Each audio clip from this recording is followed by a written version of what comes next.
If this is your first time tuning in, Caregiver Weeklies is a virtual event series that provides access to caregiving experts and resources from across the state of Indiana on a weekly basis throughout the month of November, National Family Caregiving Month. We hope the information and insights shared thus far, as well as those that we are about to share today, are helpful to your personal caregiving journeys. I'm Diana Van Hooks, AARP Indiana volunteer with the Evansville Community Impact Team and legislative team member. I'm joined today by Robin Grant, AARP Indiana volunteer with the Indianapolis Community Impact Team, who will be facilitating today's program. A few housekeeping items to note before we kick off the program. Please keep the chat, I'm so sorry. Please use the chat to enter any topic you hope to learn more about during today's program. Moreover, please submit questions via the chat throughout the program. We will do our best to address as many topics and questions as possible. If you missed on any of the previous Caregiver Weekly events, or you would like to revisit any of the information, you can find links to the archive recordings of each episode at www.aarp.org/in. There is a plethora of information on elder law and estate planning, area agencies on aging, preparing to care, as well as AARP's Prepare to Care and Home Fit programs. Today's program will be posted soon. Okay, I'm excited to now turn today's episode in which you will learn about long-term care updates and resources. Specifically, we will learn more about AARP's 2023 Long-Term Care Services and Supports State Scoreboard and what it means for Indiana.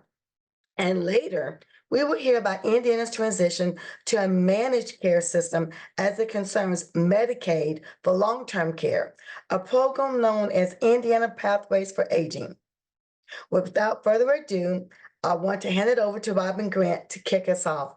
Robin, you're up. Thank you, Diana, and welcome to everyone, and thank you for joining us. I'd like to invite our two speakers to join me right now. So our first speaker is Amber Marr, and Amber is AARP's Indiana's State Legislative Director. Amber, you want to say just a few words about yourself? Tell us a little bit about your role with AARP Indiana and some of your background.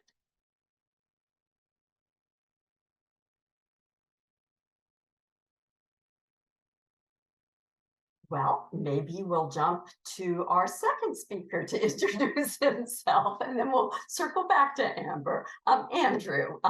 Andrew Bean is the Deputy Director of the Indiana Division of Aging. And just like to invite you, Andrew, to say a little bit about yourself and your role with the Division of Aging. Absolutely. Thank you for having me, Robin. I really appreciate the opportunity to come to talk about the Division of Aging and what we're doing. As you said, I'm the Deputy Director for the Division of Aging in the Indiana Family and Social Services Administration, and have a long experience with both the aging population, but also dual eligibles in a previous role with Indiana Medicaid, so in Medicaid and Medicare, and then worked on program development, and then also a lawyer by education, but not by practice. So super. Wow. So you have certainly have a lot of experience and expertise in this area. So we'll look forward to hearing from you in just a little bit. So now I just want to introduce Amber, if Amber is able to appear. Yes. Hi, Robin. Can you hear me? We can't see you. Yes, this is so, of course we have to, we check everything and then this happens. My camera just apparently is not working. Everything was until, and then I couldn't get off, my whole computer has frozen. So I can't even see any of you. Goodness. Oh, well, thank you for joining us despite all the obstacles. as I said earlier, Amber is AARP Indiana State Legislative Director. So Amber, do you want to say just a few words about yourself Absolutely. Thank you so much for bearing with us. I am not quite sure what is going on. So my name is Amber Marr. I am the Legislative Director for AARP Indiana, and I have been here for about 10 and a half years. Prior to this, I was lobbying for a healthcare organization. So my background is in pretty much healthcare, but working with AARP, there's been so many other things that we do and advocate for. So I'm really looking forward to talking about that. And we're looking forward to it too. And because we've had the opportunity to introduce Andrew, I'm just going to go right ahead, Amber, and turn it over to you to tell us a bit about AARP's 2023 Long-Term Services and Support State Scorecard, which is referred to as the LTSS scorecard, and to tell us a little bit also about what it means for Indiana. So we do need Amber to come back. Give her just a few seconds here. This is certainly what we call technical difficulties.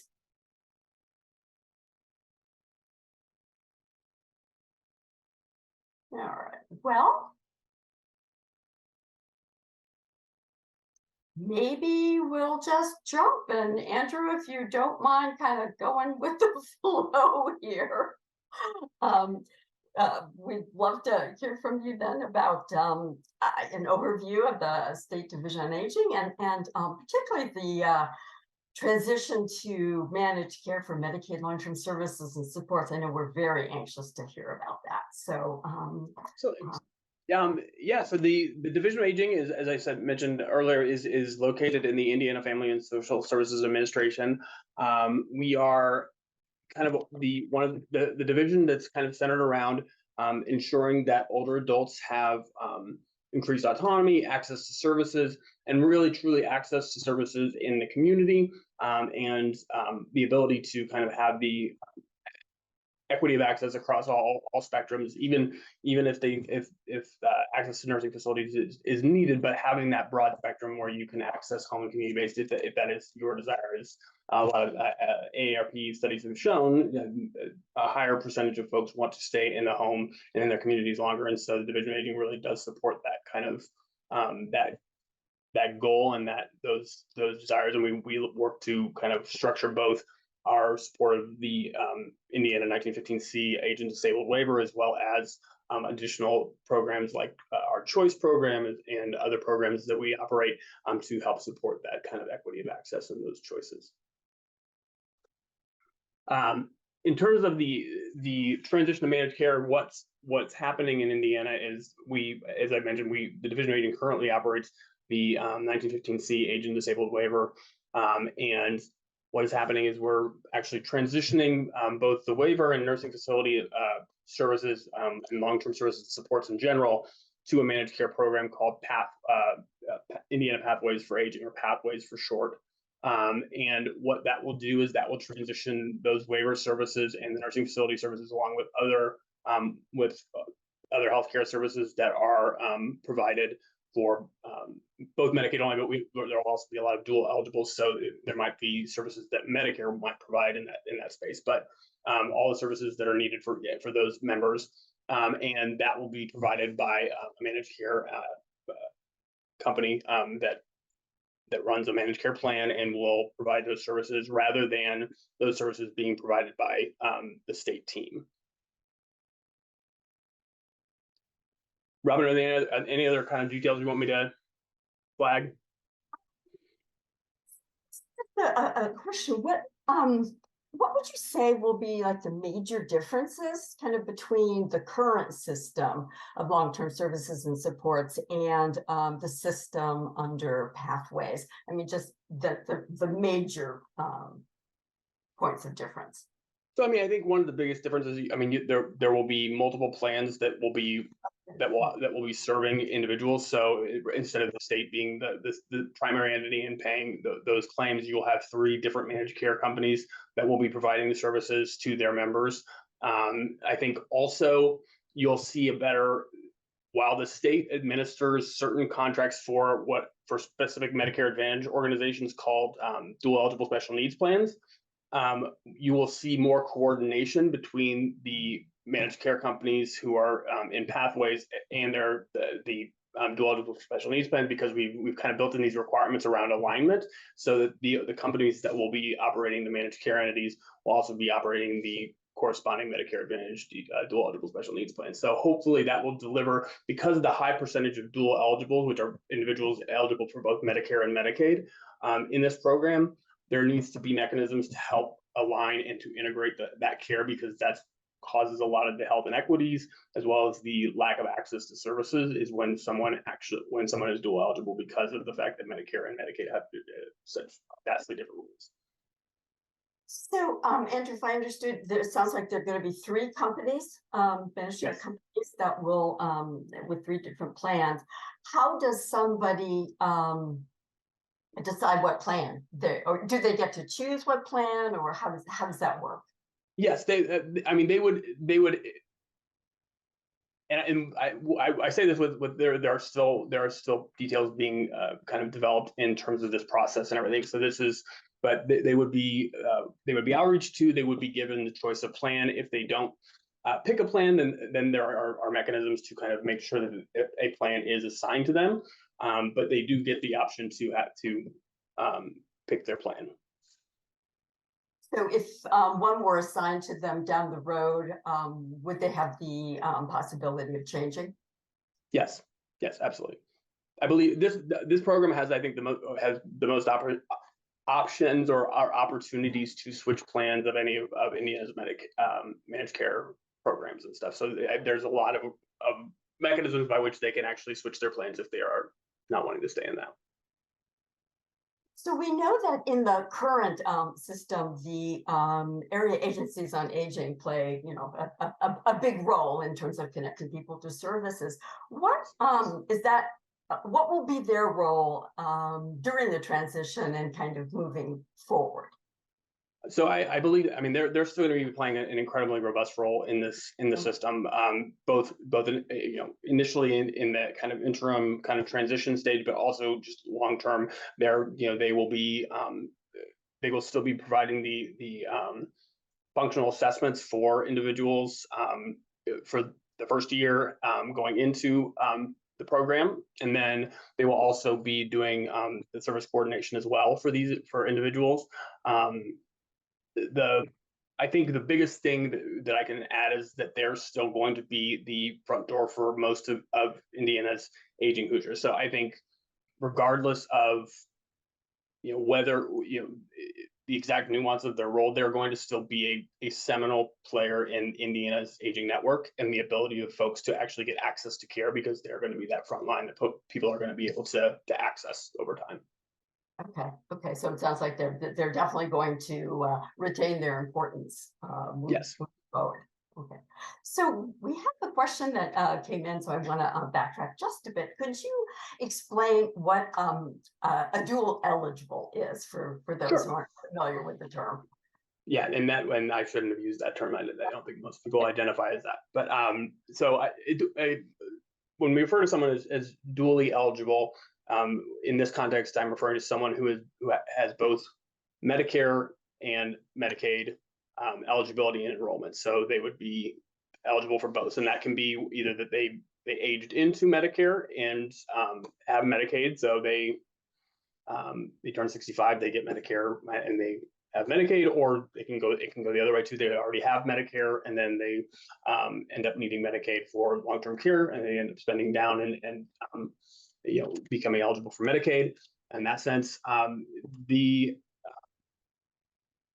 ultimately these individuals have split care. The Medicare kind of covers the medical benefits for these individuals, and Medicaid provides the long-term services and supports that these individuals need. So like services provided through the A&D waiver, nursing facility services, durable medical equipment, as well as other state plan home health, as well as other services. That's kind of the division. This typically leads to a high level of fragmented care in a system where individuals are not getting coordination between Medicare and Medicaid. So you get different rules, you get different just across the board. And so there's a lot of different things that really feed into individuals not being able to get access at the right points for their care when they're dually eligible. And so Pathways, in terms of its mechanisms, it is a Medicaid managed care program, but it is also working to align and coordinate with these specific Medicare Advantage plans called dual eligible special needs plans in order to better align and integrate that care so that care becomes less fragmented and more seamless for an individual. So it just becomes their care rather than having to go to Medicare or Medicaid. Okay, thank you. That was a very helpful explanation. Another question has come in from the audience, and someone has asked if this program is going to encourage individuals to enroll in a Medicare D-SNP plan. So I guess have to talk about what D-SNP is before launching in, right? So yeah, no. So a D-SNP is an acronym for what's called a dual eligible special needs plan, which is a subset of Medicare Advantage plan.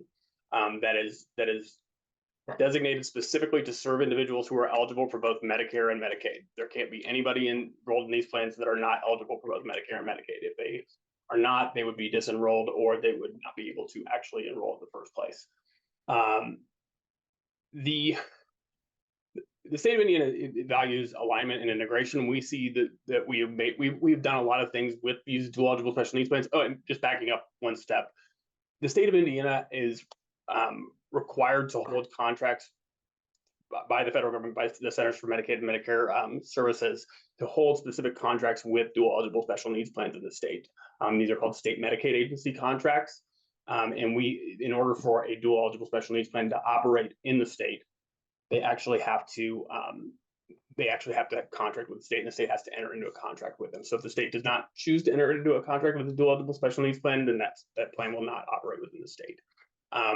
I think what we would say is that we think that we've done a lot of good changes and made a lot of really positive developments with our dual eligible special needs plans and the level of integration that we're going to achieve with Medicaid, that we would stand behind being in a D-SNP and that Medicaid. But we also understand that there is Medicare choice, and that is a pretty ironclad law, and that we have no interest in telling someone how to best choose their care on the Medicare side. If there might be very good reasons for someone to stay in fee-for-service Medicare, there are also other reasons why they might want to stay in their Medicare Advantage plan that they have been in for a very long time. So we don't want to. We want people to make the right decisions for themselves, and that's why we also make sure that we're referring folks to the State Health Insurance Assistance Program to kind of give Medicare advice. We are not the Medicare experts; they are, and so making sure folks actually are talking to folks who can help them get the care that is going to support their situation and the facts on the ground for them. Super. So another question. One of the, since this is obviously National Caregivers Month, just wanted to ask if you could say a little bit about, will there be services and supports available to family caregivers under Pathways? So I can't speak to any specific services that the MCEs might add to their service list and everything right now, but I would say there are certain things that we are doing in the state of Indiana that will support Indiana caregivers, and that will continue to do so even if an MCE isn't providing those services. So there's a lot of work being done around dementia caregivers in the state, and services that are being supported by the Division of Aging and being developed by the Division of Aging, coming through our dementia strategic plan. But also we're trying to do a lot better in terms of identifying our caregivers with data and with survey interventions. We are, I think, in our second year of our caregiver survey that we are administering, and then we will also start doing that. I think in a larger context once we move to Pathways and everything. And Pathways plans are required to utilize that survey information that the state provides in order to better serve family caregivers. That's wonderful to hear that there's a survey to get information. I do want to acknowledge the fact that Amber has appeared And we are now able to see her, and I'm hoping we can also hear her. But Amber, do you want to say a few words about your role with AARP, and then we can go from there? Yes, I apologize. Thank you for your patience. It never fails once you check everything, and then as soon as we're live, everything falls apart. So thank you for waiting and holding down the fort, Andrew, while I was struggling with my tech. But yes, I am the state legislative director, as I was saying earlier. I do all of our state house work and state policy level advocacy. So that is why I am here to also talk about our long-term services and support scorecard at some point, but that will also integrate into what Andrew is so wonderfully discussing as far as our movement into managed care through the Pathways program, because some of that is actually reflected on our long-term services. So I will, hopefully that answered your question, Robin. I'm happy to turn it over to you and you let me know how you would like me to go forth. Well, I think since you've been talking about mentioning the scorecard, could you please give, just tell us, give us an overview of it and give us a sense of maybe where Indiana is. Absolutely. And I think this might help others kind of tie into also what Andrew was talking about. And I might ask him a few questions as we go through the scorecard, because I think it will help talk about a lot of the work that our Family and Social Services Administration is doing and has really helped move the needle on a lot of this. So let's just start sort of from the beginning, if you don't mind. Our fifth scorecard, which we're referring to as the Long-Term Services and Support Scorecard, just recently came out in September. And for those of you that are not aware what our long-term services and support scorecard is, I'll just tell just a little bit about what it is. It's a unique ranking and sort of a policy tool designed to inform people, from policymakers to stakeholders to members of the public, just like anyone that might be watching today, about the extent to which states have developed their long-term services and support system to meet the needs of older adults, adults with physical disabilities, and family caregivers. The scorecard website, which is brand new this year, we did have a different one for the last 4 scorecards, but the ltsschoices.aarp.org website includes performance rankings of all 50 states and the District of Columbia, both for overall performance as well as within 5 different categories, which we refer to as dimensions. And again, just to kind of back up, we have been doing this scorecard since 2011. We release a new one every 3 years. So we have one from 2011, 2014, 2017, 2020, and then obviously the most recent one in 2023. I think it's important because folks always, as we get ready to release our scorecard, it is so important, that people are like, oh gosh, we need to see what Indiana is ranking. And I understand, because sometimes that top rank is really what we get, fixated on. But I will say that it's really important not to maybe compare us necessarily from year to year, but really dig into those dimensions to see where we have really made change. I say that because over the years, we have been kind of all over the spectrum. 2011, we were 47th. In 2014, we were 47th again. In 2017, we were 51st. In 2020, we were 44th. And then this year, in 2023, we were 27th. And so I think it's important, because as you're looking at that, you're like, how did we go from 51st to 44th to 27th? And I think that is where we dig a little bit deeper into the actual scorecard. And I think that some of what I want to talk about today is kind of what's new and what has been brought to this scorecard that you can kind of look at and imagine, why we may have a little bit of a bit of a jump, I would say, but also in a good way. I mean, there are a lot of things that we've done that we can point to recognize that. But there are a lot of new things that have been added this time to the scorecard. There is a revised framework. There are new and revised indicators, which include innovation points, performance tiers, and there's a new methodology that I think that, there's a different dimension in scoring. And if you actually, well, I know all of you do not have our scorecard in front of you. You can go to that new website and actually download the Indiana fact sheet. And I think the reason why I would encourage you to do that is because in these dimensions and indicators, there are 5 overall dimensions of long-term services and supports performance, sort of constructed from individual indicators. And those 5 are affordability and access, choice of setting and provider, quality and safety, support for family caregivers, and community integration. And I would say out of all of these, out of all of these dimensions, I think what's important to recognize are some of the things that Andrew was just talking to you about.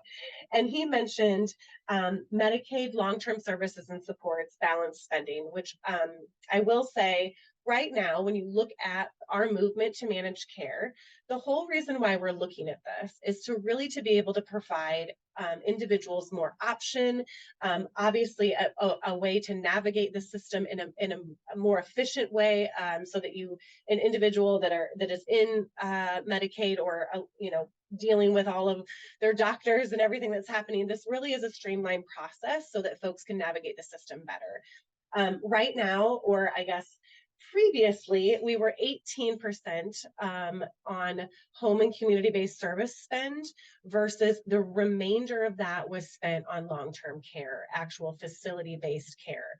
So what does that mean for the state of Indiana? Well, that meant that a lot of folks did not have any other option other than if they could not stay in their home, they needed to go to a nursing facility. It is a very costly move. I would say that one of the things that we have consistently talked about is making sure that people can remain in their homes and communities for as long as they want, because that is from an AARP survey, we know that that's where folks want to be as long as they can be there. And so by moving to managed care, I know that the Family and Social Services Administration is also trying to use this as a way to rebalance our system, to give folks that option, right? So that there are more options for individuals to get care in their homes and communities versus only having a facility-based care option.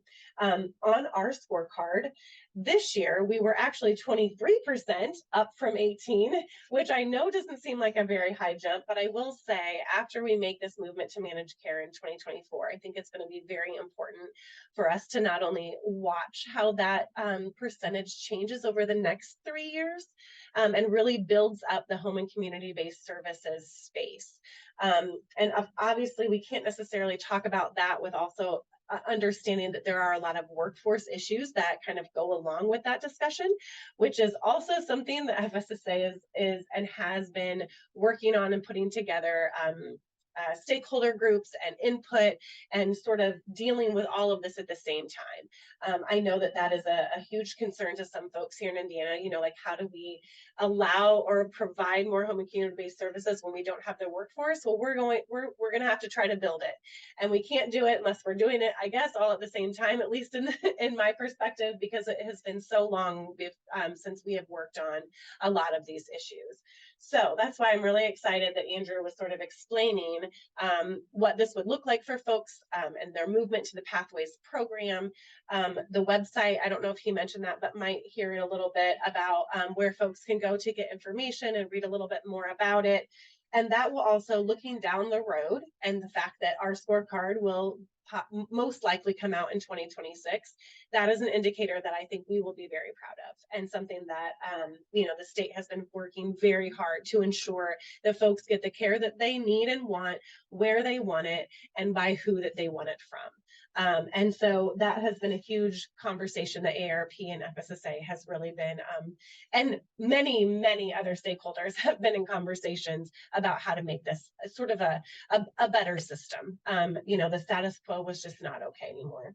So as we kind of move on to some other dimensions that I wanted to mention, and maybe Andrew would also want to talk about this, but if not, that's okay. I just wanted to make sure I gave him the opportunity. But under affordability and access, one of the other things I wanted to highlight that Indiana has done well is there were innovation points that I mentioned that some states were given just for being, looking outside the box, implementing things that maybe other states hadn't really thought of.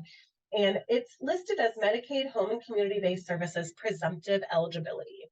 And during the pandemic, Indiana actually did implement expedited eligibility. And that was just a pilot program during the COVID pandemic. I will say that it went so well that Indiana actually applied for its permanent status. And we were just recently approved through CMS to have that permanent status, although things are and the details are still sort of being hammered out on what this looks like to be able to activate this statewide. I will say that this was something else that we were very, very proud of, that we supported FSSA on, and that we consistently tried to follow up, make sure that how this was going, just so folks can get to and have their services in their homes.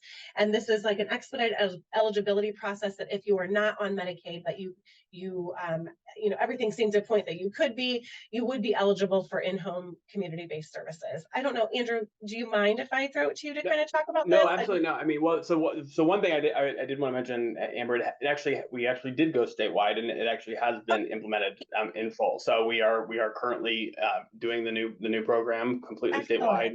Everybody is integrated in, so we're really proud of that. And we actually had a pretty seamless movement from the PHE process to the new process. Actually, there was really no gap, and that was kind of our goal, to make sure that we were still providing this service for Hoosiers who need these services quickly. We really could not, I think, afford to have that big of have any gap between the ability to do that from the PHE to this non-PHE period. So I think you put it really well. I think the only thing I would add is, I mean, I think the expedited eligibility and the recognition of AARP of this as an innovation, I think, is something that speaks to what Indiana is doing a little bit more of these days, which is really trying to be more forward-thinking, more on the kind of front edge of doing new things that support individuals staying in the community and being able to stay in their homes longer.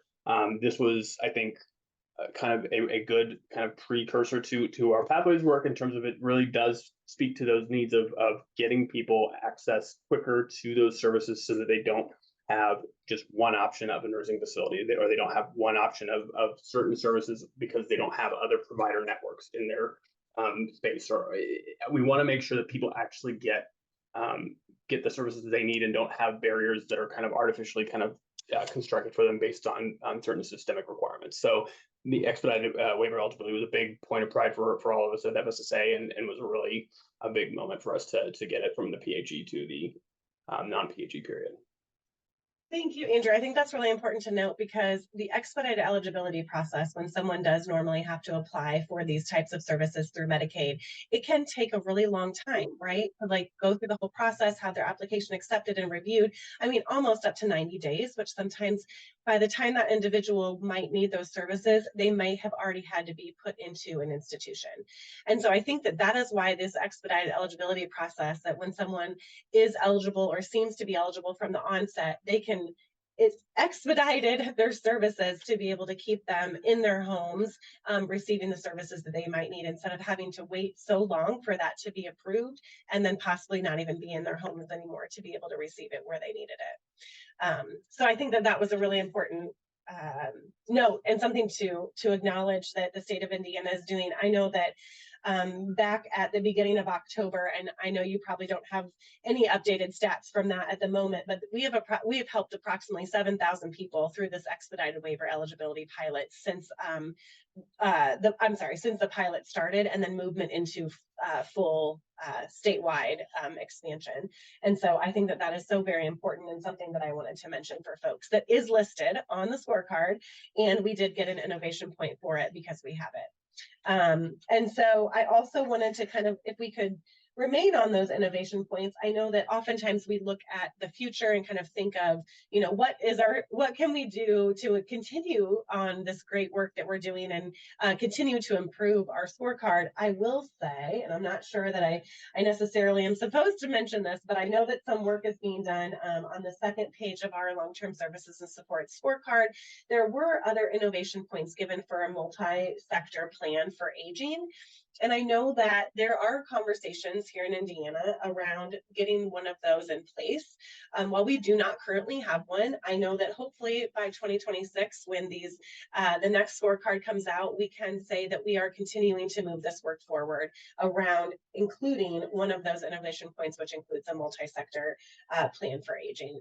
Andrew, I don't know if you had anything to add to that too, but I know that there are a lot of things on here that Indiana has not necessarily been shown that we're working towards, or it could possibly have, but that just makes us feel like in the future we'll be able to just continue with that great work of us ranking and in a positive light for long-term services and supports.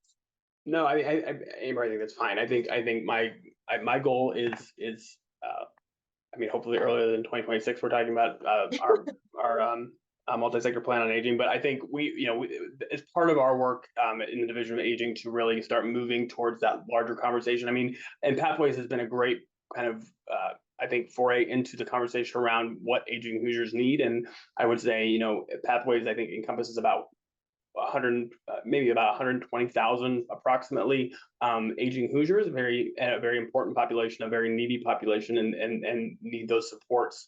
But we also have about 1.5 million aging Hoosiers who also are in need of supports, and so looking to that broader kind of multi-sector aspect of aging and taking the lessons learned from our Pathways launch and kind of continued goals, I think will really feed into our work at the Division of Aging and broader for kind of supporting the larger aging population in Indiana.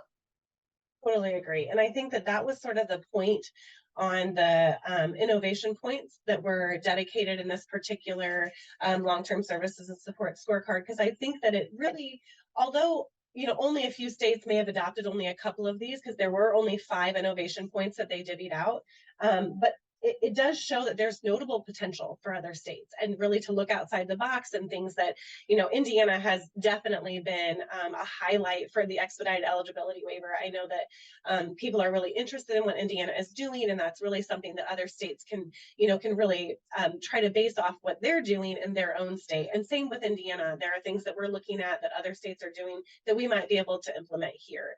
And so I think that, that is kind of the whole point of the scorecard, is to, not necessarily to pit states against one another, but to really have these conversations of what is happening, how are you doing it, what are best practices, how can Indiana really take something from other states and really make it our own sometimes. And we've been doing that, and hopefully we can continue to do that, because I think it really will help improve not only our state performance on a long-term services and supports lens, but also just helping increase Hoosiers' lives and the ability for them to remain in their homes and communities for as long as they want, in a space where it makes sense for them. So there are multiple levels of how we can look at this scorecard, and things that we're doing well, and then sadly things that we're not doing well. I will say that one of the things that I do want to point out that I think that there is obviously room for growth or improvement is around our support for family caregivers. I think that one of the things I wanted to comment around that delegation that dimension is basically a lot of those are policy issues. That is where we have to work with our legislators and our policymakers across the state on implementing some of those things. We obviously have a green check mark under nurse delegation. While I want to say I'm very excited about that, I think one of the biggest things that we always talk about the scorecard too is implementation of those things. So yes, it might be, we have a check, that's excellent, but is it actually happening? And I think that's something that we want to make sure that also is helpful for the workforce down the line, that nurses can delegate if they feel that they are ready, or the individual that they're delegating to is well trained. So while we have a green check on that and we want to celebrate that, I think we also need to on the back end make sure that we're double checking that that's actually working okay, and that nurses are feeling that way. So some other things in that category that I wanted to talk about is the nurse scope of practice. We really have AARP Indiana has really been advocating for the removal of the collaborative agreement between a nurse and a physician. Not because we do not believe there shouldn't be collaborative nature, but really because it is just a red tape that keeps nurses clustered and bigger areas of the state. And so we know a lot of rural communities don't have access to that type of healthcare. We have been unsuccessful, obviously, as you will see on our scorecard. We have not been able to get that passed, but we are still working on it. Paid family leave is another important aspect of underneath the support for family caregivers. That is yet another policy implementation that has to happen from the State House and your legislators. But that conversation is happening. I think every year it gets a little bit better to have, but Indiana is really going to have to probably come up with some innovation of their own on how we can really help family caregivers. And as you can see, a lot of the work we've done for family caregivers hasn't necessarily been on the legislative level. And I think that we have FSSA and a lot of other stakeholder groups to thank for that as we try to move that forward in other ways. But the administration and the way that we work with FSSA, that is not the only avenue that we can continue to make change. We just really have to make sure that we recognize that and that we're really trying to work all levels and angles of what we're doing. So Andrew, I have been talking for a really long time about our scorecard. I know that you also and FSSA have spent a lot of time just kind of looking at that and being proud of where we have, kind of where we were, where we've come. Did I forget anything that I should bring up that you would like to talk about, or anything also kind of going with the Pathways program that I may have interrupted with all of my tech issues that you may not have been able to talk about? I think there were no distractions for me with the tech issues, so that's all good. I think in terms of something I would say in terms of like how you kind of spoke to what the kind of evolution of the scorecard was for Indiana in terms of scores and in terms of how we've developed over time, and also it's important to look at the details, because just because your score goes up doesn't mean you're doing well everywhere or you're perfect. It means everyone still has a lot of things to work on across the United States, and Indiana is no exception. What I would say is I think I would emphasize Indiana's used the AARP scorecard as a pretty big motivator for us in terms of pathways. Specifically, I still remember the day I realized we were 51st in the 2017 scorecard, and that was a pretty bad day for folks, and understanding that's where we were at, and we had a lot of work to do, really helped motivate us to start thinking about, okay, well, so how do we dig ourselves out of this? How do we keep moving? And and then the pandemic happened, and I think that intensified some of the issues that we were seeing, and we really kind of made a concerted effort. Okay, this is what we're going to do, and then the 2020 scorecard came out, and we did a little bit better. I mean, I think 44th. It was definitely better than the basement. And as we move into this new scorecard and Indiana moving up in the rankings, I think it's important to note. I think there's a lot of work being done in Indiana, and Amber, you brought up a lot of good points around just the coordination between AARP and FSSA and the work being done on the ground. I think when you look at it, if you were to look at it from like a 15,000 foot level, you'd see a lot of coordinated movement and things going in a direction that is really positive. And I think that's part of what the new scorecard in ways recognizes for Indiana, which I think is really great, is that there's a lot of work being done here. There's a lot of really good, innovative work being done that is moving the ball forward. And so I think I just wanted to kind of note that we do pay attention to the scorecard. We use it to really look at what we need to work on. I know that the caregiver metric in the scorecard really is something that is on my mind pretty frequently, and how we can be helpful in terms of getting caregiver data, helping develop kind of examples of best practices, things like that, so that we can actually help kind of move the ball forward in whatever way we can, because that is concerning to me for sure. Excellent. Thank you, Andrew. I think the only other thing that I wanted to mention too is that on our scorecard, and I just lost, oh, here it is. We are 51st in self-direction. I know that one of the things that we are really trying to express for individuals and aging Hoosiers is that they can get the care that they need, where they need it, and by whom they need it from. And so I think you'll see a little bit more from AARP Indiana over the next couple of years. I'm really trying to support that program here in Indiana, that we have a self-directed program here. And I don't know if folks just aren't up to speed on it or don't really understand it, but that will be something that you will see our engagement on as well, just sort of increasing just to get the information out there so that individuals know what that looks like, especially for caregivers that, they want individuals like to know who they're getting their care from, and they should be able to know that some of that they are able to choose that in some aspects of their plans within Medicaid. So just keep an eye out for that too, because we are 51st, and that is something that I think stuck out to us specifically.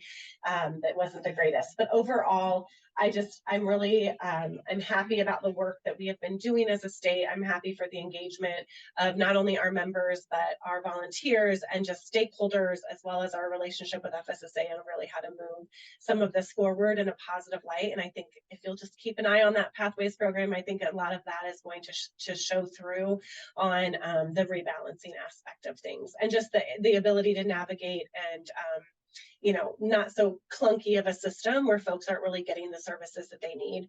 And I think that hopefully we'll see that improve as we are implementing that. So I know that we are at 10 minutes before we need to end this. So I don't know if Robin, if there are more questions that you have for us. I think there is one that might have been from the audience, and I didn't know if you wanted to ask that, but I'm going to give this back to you because we have been chatting for a long time. Fabulous. Well, thank you both so much. You're right, Amber, there is a question, and this sort of goes back to the issue of dual eligibility. So the question from the audience is, for individuals currently not enrolled in a dual eligible plan, will there be a special enrollment opportunity available in 2024 when the Indiana Pathways is implemented? So I think that there's two components of that. So there'll be folks will enroll in Pathways, and they will have their managed care plan on that side of things. What I would also say is with dual eligibles, they are allowed on the Medicare side to have, I believe it's quarterly. Currently, it's quarterly special enrollment periods to where they can shift to a dual eligible special needs plan if they would like, or a different Medicare Advantage plan. They have that kind of quarterly benefit. I know that there's a proposed rule out there that would change that to, I think, once a month. So 12 times a year they would have a special enrollment period, I believe. That's not currently the law, but that's, I think, what the proposed rule actually was saying, what CMS was proposing. I mean, I think duals actually used to have that before it went to quarterly too. So but that would be something where folks would be able to, on those special enrollment periods, they would be able to choose a new plan if they wanted to disenroll and move into a different service delivery system, or they wanted to move back. They didn't like where they went.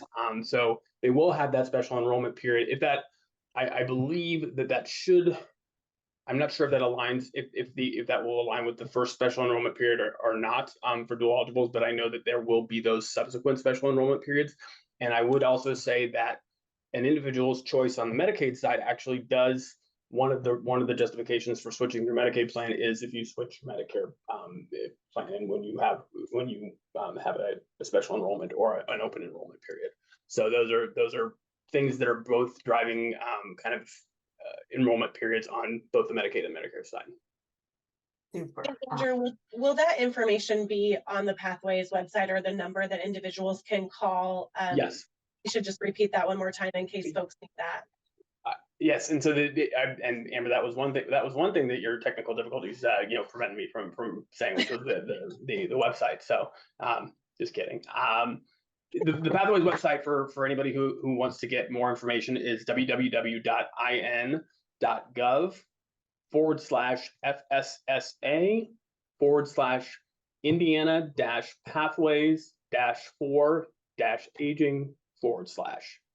And that gives you more information about the program, kind of what the program's about, the efforts of stakeholder engagement that we've done over the past 2 years. A lot of documentation about what the policy choices have been and how we came to those decisions. Actually, is really well documented on this site, and you can kind of look at all the stakeholders that were involved. We've had a pretty robust stakeholder engagement process throughout all of this process. And then also important documentation and information, including FAQs around aspects of the Pathways program and stuff. And those FAQs will continue to be updated. So continue to check and continue to come back to the site as it gets closer to launch and everything, there will be more information. More information will continue to come out. Fabulous, thank you. I do want to point out that the website, the link has been put into the chat box, in case you didn't get every part of it as Andrew was giving it to us. We're almost to the end of our program. I have a question. It's sort of a similar question for each of you, slightly phrased a little bit differently.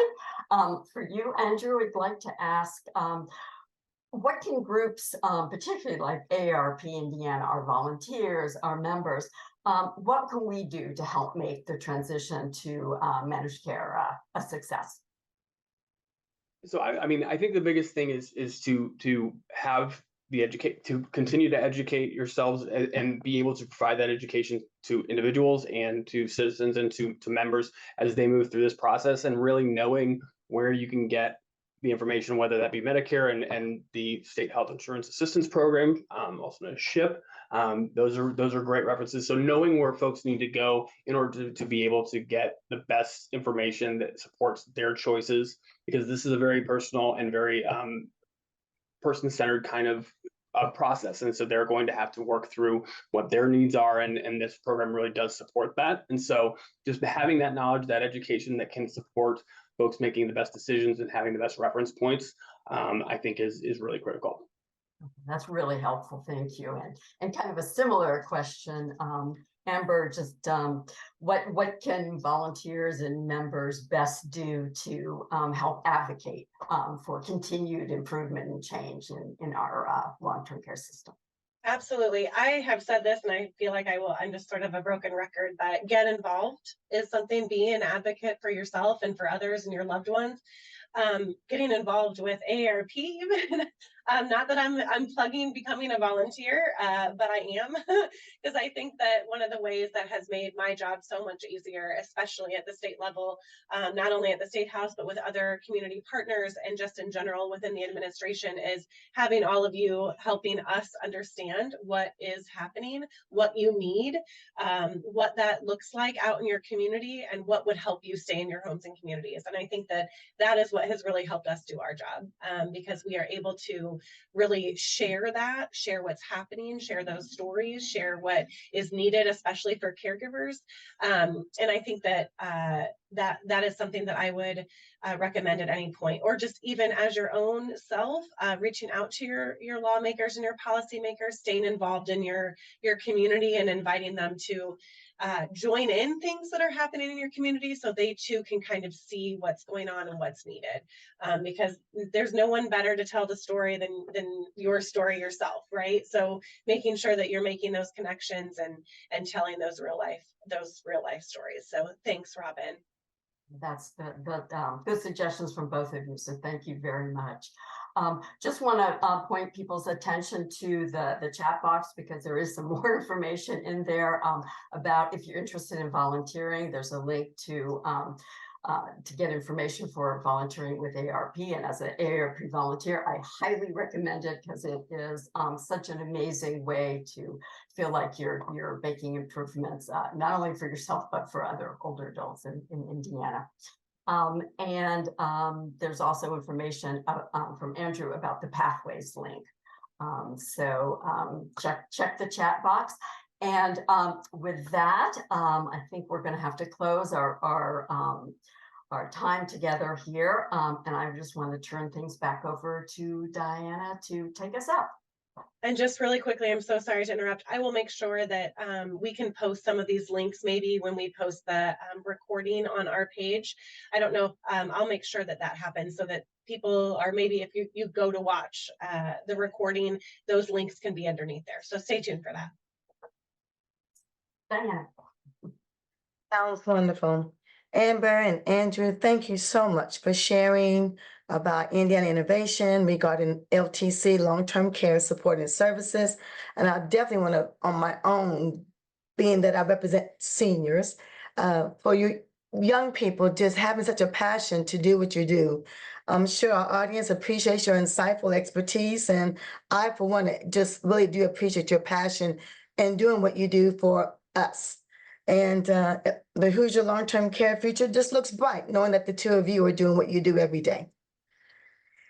And so apparently we run out of time. So that's all the time we have for today's program.